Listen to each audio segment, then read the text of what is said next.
switch, what is the state of the Steelers rolling into Week 14 of the NFL season? Yeah, so I'm sorry, I'm going on a little rant here. So this will be about as animated. So, but there's two sections to this, and that's where we actually are as the state of the team as far as over the next 5 weeks, over last week's results, what we need to do, where we are sitting in positioning, and then there's a whole other thing, which I think the writing's on the wall, but I'll get to that in a minute. My other big point of where we're at just overall as the state of the team as an organization.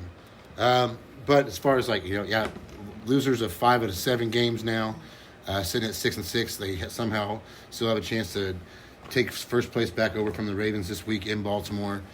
Got traditionally a close game, but not a whole lot to be excited about. Pittsburgh did sign today. They signed Adam Thielen, 35-year-old former multiple Pro Bowl wide receiver Adam Thielen. Yes, sir. Probably play about 5 more games for the Steelers. And if Pittsburgh miraculously, it's not happening, makes the playoffs, then it'd be 6. But finally, maybe have a 2 receiver. I don't know. But yeah, I don't even know where to start. I said again, losers of 5 of the last 7. I mean, I know it wasn't technically a primetime game, but just like the Chargers game when it was 25-3 a couple weeks ago, or the Packers, outscoring us 23-0 or 26-0 a couple weeks ago when Jordan Love completed 29 straight passes or something crazy like that. 29 straight passes. I just stop and say that out loud again. That's insane. But what I'm getting at is like another team like the Bills, like the Packers, like the Chargers, a team that's actually competitive and fighting for a playoff spot. It just goes to show just how non-competitive, which is another reason why I picked the Ravens this week. I know you got the Steelers. Which, like you said, I've said from the get-go, too, like this, we've seen this story every year, and so they'll drop one they shouldn't lose, like Joe Flacco, and then they'll win a game like this where they beat New England. They're one of New England's 2 losses, so don't ask me how. Yeah. But just that, the game on Sunday, I mean, like I said, we kind of touched on it at the beginning of the show about that Buffalo literally ran the play. Tony Romo made a comment during the game, and for years, Pittsburgh's bread and butter has been stopping the run and run the football. That's all that they're known for, even the point where they're out of date. And I said, in the 90s, 2000, Bill Cowher, early Tomlin, like there's literally multiple, not one, but multiple 50, 60, 70 game stretches where they allowed one 100-yard rusher. I mean, I said, even if they were fighting for a playoff spot and on that 9-7, if there's one thing they would do is stop the run. And Buffalo, with both their tackles out and not averaging less than 3 yards a carry on the year, just ran it right down their throats. And I said they took the foot off the gas at the end. Buffalo did whatever they wanted. And I said, for a team that it used to be, and James Harrison said the same thing this week after the loss. It's just like Pittsburgh used to be one of those places where coaches you'd always hear it on the Sunday shows, and so it was just like, no matter what their record is, it was a 2-chin strap game is what they call it, because they were going to hit you. They were physical. And I said, and now I said, when somebody just purposely is running a middle school dive play over and over again, and you can't stop it. I mean, that's just the ultimate slap in the face with your playoff spot on the line in Pittsburgh. You're supposed to be the physical team, and they got punched in the mouth and didn't do it. And like I said, that's a lot with what I'll get to here in a minute. I said, but Pittsburgh, I said 6-6. You're seeing, I mean, no number 2 receiver. I mean, I said Rodgers had 115 yards passing. Rudolph comes in, throws a pick when he's in there. I've said this all year. About the only consistent player on offense has been Jalen Warren. But again, and I actually like over the last month and the 2 games that Warren missed, I actually like what Gainwell's done out of the backfield. Really shifty, he does some nice things in the passing game, but no number 2 receiver. They're trying to overuse, and I don't blame him because I think he's a stud freak athlete, his size, but like Darnell Washington. But like they're trying to lean on that's their number 1 weapon. That's their key on offense. And then on defense, inside the 20 for that to be effective. Yeah, and like I said, and Buffalo took their foot off the gas. Otherwise, we would be talking about a Pittsburgh team that would have given up 30 points in 10 out of 12? Yeah. Or 9 out of 12, but same thing, the Chargers up 25-3, also took their foot off the gas. Just really disappointing. They've got the Ravens this week. Then it goes to the Dolphins, which suddenly doesn't look as much as like a gimme win, but maybe it's that we can win one of those primetime games this year. But then we play at the Lions. We played another one in Cleveland. That's not a gimme game, but I think I'm going to knock on wood that Pittsburgh will at least take care of Miami and Cleveland, and then hopefully we can split with Baltimore at least. I mean, yeah, it'd be great to think that we could sweep them, but I doubt it. But that's our last 5 Baltimore twice, Detroit, at Cleveland, and Miami. I think it's at Miami too. So, with that being said, yeah, still a chance. I don't know how they could win any more than 3 of those. That's best case scenario, right at the 9-8, which I called 6 weeks before preseason. So, yeah, magnetic. Which brings me to my other point. I'm going to go off on, and I think a lot of people touched on it. I've been saying it for years. I'll be the first to say that, not a lot of guys could take over Bill Cowher's team in that defense with Polamalu and James Harrison and Ryan Clark and Lamar Woodley and people that go back, and not just Steelers fans, but Casey Hampton and Aaron Smith were former Pro Bowlers. So they were loaded on defense, and they had Big Ben in his prime. But Tomlin came in with in my opinion, inherited Cowher's team, and he is a good motivator. That's why he raises the floor. So that's why I think if he were to go somewhere else, you automatically, or at least you're going to win probably at least 6 or 7 games. He automatically raises the floor, but your ceiling is only this far. And I feel like last Sunday, as I've been saying, I think he's a likable guy. A little of his backstory of growing up poor and being kind of an undersized wide receiver and trying to play, and then being a coach and being a successful defensive coordinator with the Vikings before he was a Pittsburgh coach. That's supposed to be a strength. But what I'm saying is he's got a good backstory. He's a likable guy. When guys like James Harrison or traditionally and Alejandro Villanueva, the former tackle that that won a Purple Heart and then came playing back and played for the Steelers, when he talks about being the kind of leader, this leader of men, gives some credibility. And a couple years ago, when Roethlisberger went down week 2 before halftime against the Seahawks, and then somehow we go 9-7. No, we went 8-8, but we were 8-5 with Duck Hodges and T.J. Watt is playing outside of his freaking mind. But my point in that is I think he's a good coach. I think he's a likable guy. I think he's got a good backstory. But I've said it for you. I've also said this. Greg will back me up. We're not going to do shit until Tomlin's out. We're not going to be true competitors until Tomlin's out. And I feel like the writing was on the wall last week. Even people that were apologists for Mike Tomlin, like Rich Eisen last year, was mocking Steelers fans. So many Pittsburgh, 50-50 with Steelers fans, and Pittsburgh so spoiled and all this stuff about not getting rid of Tomlin. He'll have a job in 2 seconds. That's great. He's never had a losing record, never had a losing season. And even last week, Pittsburgh's known for, in the fourth quarter of games when it's a big defensive series, they play Renegade, and it's got 70,000, 65, 68, whatever. Terrible towels going, gets people in the game, and they were booing Renegade, and a chance of fire Mike Tomlin, were just overwhelming. It was almost like 2 years ago where Matt Canada, the offensive coordinator. But the writing's on the wall. We're not going to be competitive until I've seen this. To me, it said the non-losing season is arbitrary. I said, I'm going to get to some stats over here with this. This is why I got such a notepad, because I've been keeping tabs for years, which I know why I've never been a real believer. I said, and it's just, I've seen this movie. I said, but you go back to the end of last year, going now 6-6 in the last 5 games of last year. Pittsburgh's now 6-11 over their last 17 games. Who else is going to be holding their job with the record? You think even after winning the Super Bowl, if Philadelphia crumbles down the stretch, you don't feel like that Nick Sirianni is going to be feeling his pressure and his job in Philadelphia? Or there's certain places like New England and places like that, Dallas obviously, where you have one bad, you crumble down the stretch, it doesn't matter if you have a winning record. So I don't know. To me, Mike Tomlin's Marvin Lewis 2.0. I think this will be by the end of this year, 15 out of 19 years where Mike Tomlin, and this is stats that I came up with for the most part, a lot of these, by the way, but 15 out of 19 years out of Tomlin's tenure, including this year, where they'll either miss the playoffs or they'll be out by the first round of the playoffs. In that, since 2016 was their last win, which let's talk about that for a sec. Their last playoff win was we were at that game, was Alex Smith, and we kicked 6 field goals, and Le'Veon Bell rushed for 180 yards. And then we also beat Matt Moore and a backup quarterback in Miami, in which we almost blew a 3-touchdown lead. That's our wins in the last. Since then, we've gone 0-6 in the playoffs. In that, we've been outscored 73-0 in the first quarter. So even in the 6 times we've made the freaking playoffs since then, 73-0 in the first quarter, and down at least 21 in all 3 games, and not one, pardon my radar show, want 1 fucking second of being in the lead in any of those. And those are the times you make the playoffs.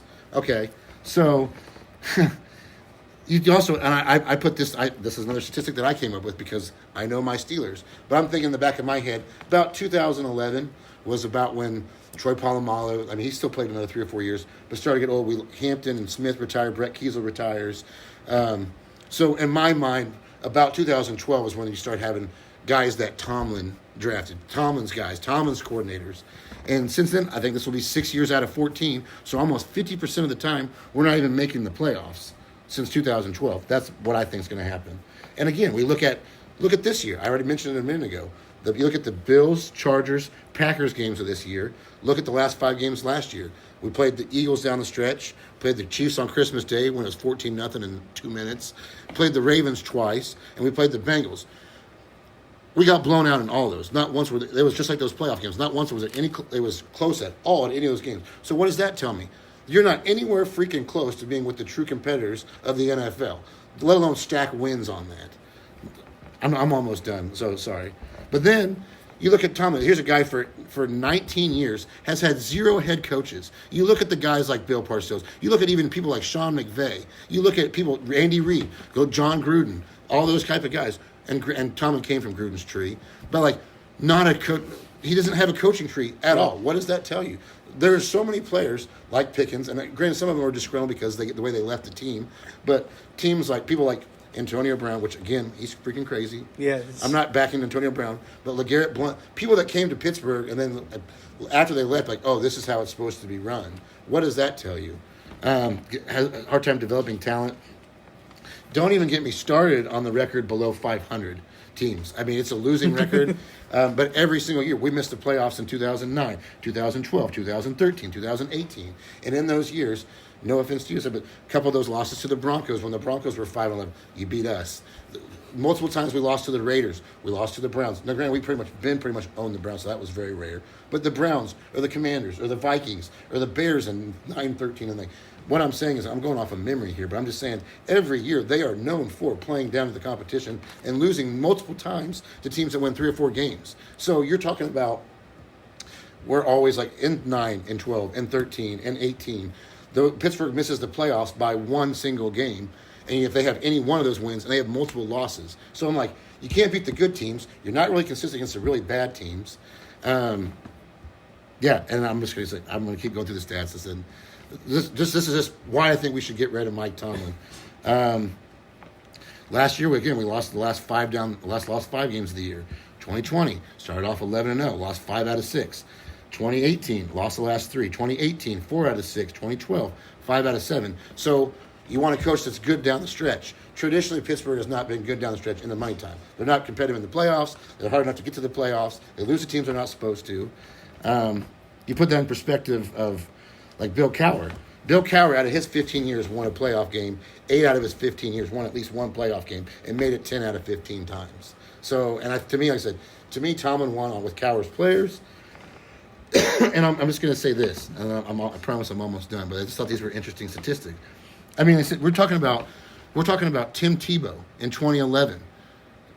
You can say what you want. It was a phenomenal story, and they won whatever it was, 8 out of 9. Tebow was not a good quarterback. But he'd win games with 87 yards passing. Well, guess who he would have? He had 316 yards passing in the playoff game.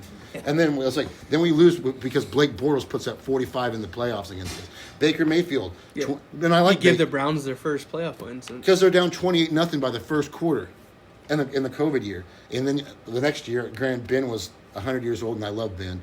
But, like, playing the Chiefs and losing by 4 touchdowns or 3 touchdowns. Point being is like that's supposed to be his bread and butter is the defense. So when you get there, you're just getting shellacked. And so that's what I'm saying. What's the strength? What do you? I mean, I've been hounding this for years. Like that, he's a fraud. Again, I'm going to steal this from Colin Cowherd, but talking about they never had a losing season. And I'm not a big NBA follower anymore, but the team that's got, I think it's either 10 or 11 is what he said, the team that's got the most consecutive non-losing seasons in the NBA in those terms is the Clippers. And you stop and think, well, what have the Clippers done? Like, they're not even, like, they're made fun of in their own city. It's like, and 60% of the teams that have missed the playoffs over the last 20 years have a non-losing season. So it's what does that get you? Like, it's 60% of the teams.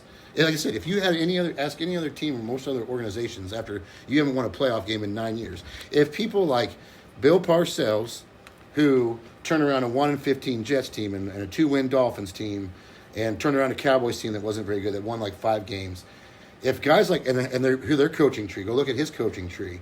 So you have Bill Parcells and you have Bill Belichick his last year, rightfully so, but Bill Belichick after Tom Brady. If you have Andy Reid in Philadelphia, if those guys can lose their job, why can't Tomlin? I feel like, and that's a good situation to bring up because obviously look how it's worked out for Kansas City and look how it's worked out for Philadelphia. I think it's just best for both teams.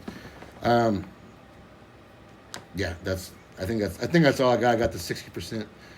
Have the winning record, and it's just coming from everywhere now. I mean, it started off as just a select few, but even guys like TJ obviously can't come out and say it. But I feel like him calling out the defensive scheme and talking about not being able to stop the same play, and I feel like that's kind of not making excuses for him, but where his frustration is because he's like me, knows more than me. He's a pro, and he knows he's seen this. He's tired of it. For how much he's tried to carry that, almost single-handedly, and they're not even close. But Terry Bradshaw has been called out for before, calling cowards out there. Big Ben on his podcast yesterday came out, and this is a guy that spent, Roethlisberger,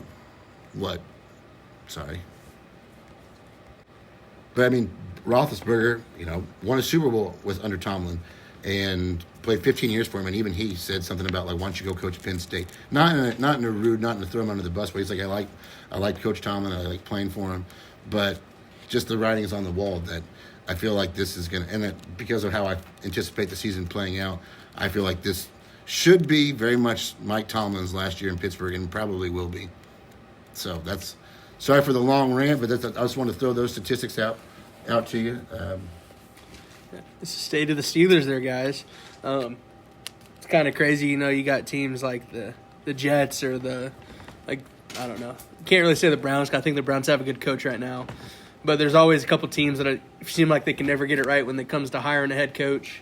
And then you got a team that has a winning record every year, but then it's kind of crazy to think about, oh, shit, we're tired of not winning anything after that now. So... But I could see a team like the Dolphins or the Giants that Tomlin's let go, and they let go of McDaniels, assuming early instead of the Giants. The Giants has an opening already, but it'll be interesting to see what happens. I think obviously the writing is on the wall for sure in that situation. What do you think, Gray? You think at the end of the year Pittsburgh? Mind you, Pittsburgh's had 3 head coaches since 1969. So in the last 56 years, it's been Chuck Noll with 4 Super Bowls, Bill Cowher, and Mike Tomlin. They'll keep him. Should they keep him? Oh, no. Yeah. But they will. Yeah. And this is another thing, too, is even in those years, the 18 and 19, Pittsburgh are always known for their defense, but they missed those playoffs because of their defense. Like I said, that's why they gave up 45 to Blake Bortles. But people are like, it must have been Roethlisberger tied the season lead for yards and touchdowns that year with Drew Brees. So it was because of that defense, and that's supposed to be his specialty. But, no, Interesting to see what will happen down the stretch here for the Steelers. But that concludes State of the Broncos and Steelers this week. LSV, you got a quick State of the Chiefs you want to throw out there? Just win, baby. That's it. That's all you got to do. Win. Andy Reid came out and said that he's going to start tickling some people's tonsils with the play calls coming up. So it'll be interesting to see what happens there. Actual quote from him in an actual press conference. That's not just me throwing that out there. But yeah, the Chiefs are in a must-win situation, so LSV's State of the Chiefs will either be very doom and gloom next week or very very positive, depending purely off that Sunday Night Football game. But appreciate everybody rocking with us this week. Hope everybody's a great week. Please like, comment, and subscribe down below, and we'll catch y'all next time.